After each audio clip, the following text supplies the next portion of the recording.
ಇವತ್ತಿನ ಒಂದು important current affairs ತಿಳಿದುಕೊಳ್ಳೋಣ.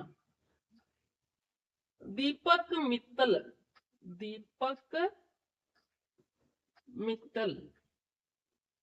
ಸೊ ಇತ್ತೀಚೆಗೆ ಅವರು ಸುದ್ದಿಯಲ್ಲಿದ್ದಾರೆ. ಯಾಕೆ ಅಂತಂದ್ರ ಭಾರತದ ರಾಯಭಾರಿಯಾಗಿ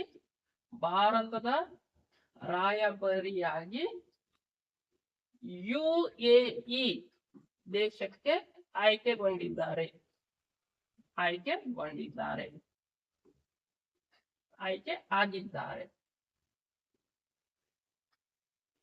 Therefore, UAE ಸುತ್ತುವರೆದ ದೇಶಗಳು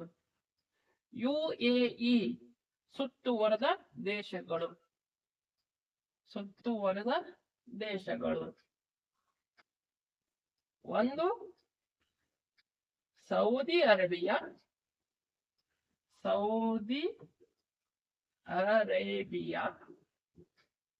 ಇನ್ನು ಒಂದು ಓಮನ್. ಸೌದಿ ಅರೇಬಿಯಾದ ರಾಜಧಾನಿ ರಿಯಾದ್, ಒಮನ್ದ ರಾಜಧಾನಿ ಮಸ್ಕಟ್, UAE ರಾಜಧಾನಿ ಅಬುಧಾಬಿ.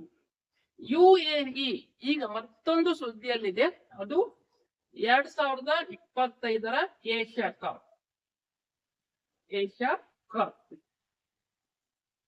ಯಾವ ಫಾರ್ಮೆಟ್ ನಾಗ ನಡೀತಾ ಇದ್ದಾರೆ? ಕ್ರಿಕೆಟ್ T20 ಫಾರ್ಮೆಟ್ ದಾಗ ನಡೀತಾ ಇದೆ. ಓಕೆ, ಸೌದಿ ಅರೇಬಿಯಾ ಅಂದ ತಕ್ಷಣ ಒಂದು ಇಂಪಾರ್ಟೆಂಟ್ ಕರೆಂಟ್ ಅಫೇರ್ಸ್ ಅದ, ಅದು 2034 ಫಿಫಾ ವಿಶ್ವಕಪ್ ನಡೆಯುತ್ತದೆ. ಓಕೆ, ಸೊ ನೆನಪಿರ್ಲಿ ಇವತ್ತಿನ ಕರೆಂಟ್ ಅಫೇರ್ಸ್ ಯಾವುದು? ದೀಪಕ್ ಮಿತ್ತಲ್ ಭಾರತದ ರಾಯಭಾರಿಯಾಗಿ UAE ದೇಶಕ್ಕೆ ಆಯ್ಕೆಗೊಂಡಿದ್ದಾರೆ. UAE ಸುತ್ತುವರೆದ ದೇಶಗಳು ಸೌದಿ ಅರೇಬಿಯಾ, ಒಮನ್, UAE ರಾಜಧಾನಿ ಅಬುಧಾಬಿ, ಸೌದಿ ಅರೇಬಿಯಾ ರಾಜಧಾನಿ ರಿಯಾದ್, ಓಮನ್ ಮಸ್ಕಟ್. ಸೊ ಇನ್ನೊಂದು ಇಂಪಾರ್ಟೆಂಟ್ ಕರೆಂಟ್ ಅಫೇರ್ಸ್ UAE ಅಂತಂದ್ರೆ 2025 ಕ್ರಿಕೆಟ್ ಏಷ್ಯಾ ಕಪ್ ಎಲ್ಲಿ ನಡೀತದ್ರಿ? UAE ದಾಗ ನಡೀತದ್ರಿ. ಓಕೆ, ಯಾವ format? T20 format. Next Saudi Arabia ಅಂದ ತಕ್ಷಣ ಒಂದು ಇಂಪಾರ್ಟೆಂಟ್ ಕರೆಂಟ್ ಅಫೇರ್ಸ್ ಅದ, ಅದು 2034 ಫಿಫಾ ವಿಶ್ವಕಪ್. Okay, thank you very much.